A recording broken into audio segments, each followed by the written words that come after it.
Hello and welcome to Idea Thread Mapper. In this tutorial, we will look at how to edit and update a thread. First, let's go up to our project on the top timeline, open up our electricity project, and go to our thread menu and click on the thread that we created, which is called batteries. Here are the three window panes that we saw in the last tutorial. We have our timeline, our title pane, and our notes pane where you can see the full contents of a note.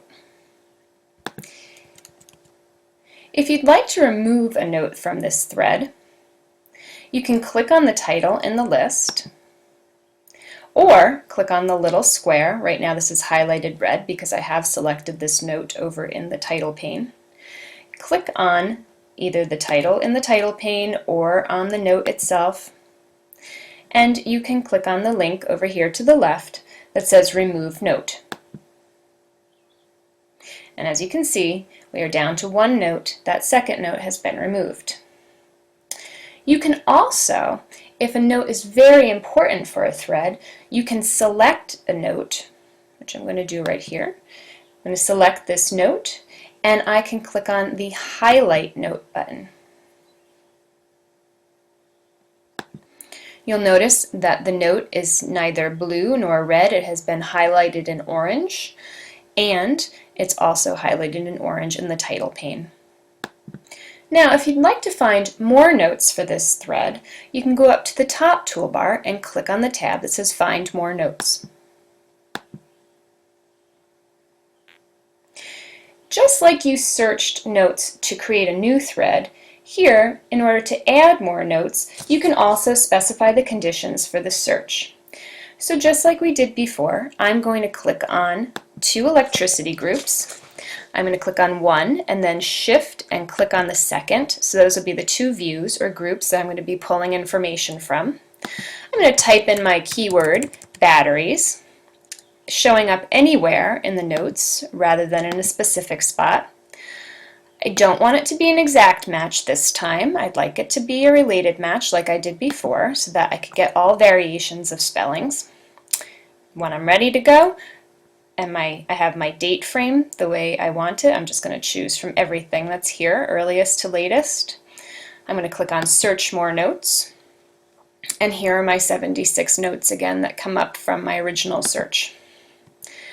I'm going to scroll through, and for this example, I'm going to pick some things that have to do with lemon batteries.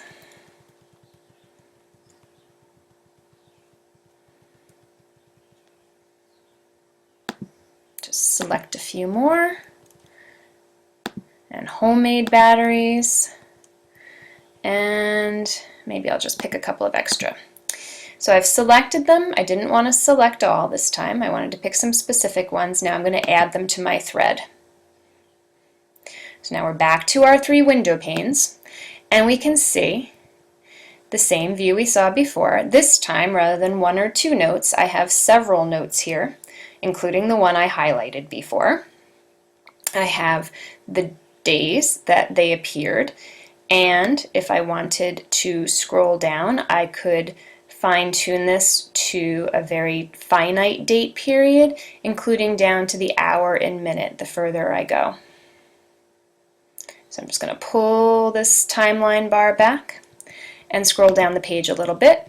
Here we have, again, all of the notes over in the title bar as well, and again, if you click on them, you can see in the pane on the right the full contents of those. Now, and just as a reminder, which we saw in the previous tutorial, in terms of updating and editing your thread, you can always rename your thread by clicking on the tab at the top here, or delete your thread altogether. Be very careful though before you hit that delete thread button, and it will double check and ask you, are you sure you want to delete? Because once you delete, there's no way of getting that thread back that you've already created. You'd have to start the process over again. So now if you're satisfied, you can save and close your thread, and you'll see you're back to the main page with your project and your thread completed. This is the end of the tutorial on how to edit and update a thread.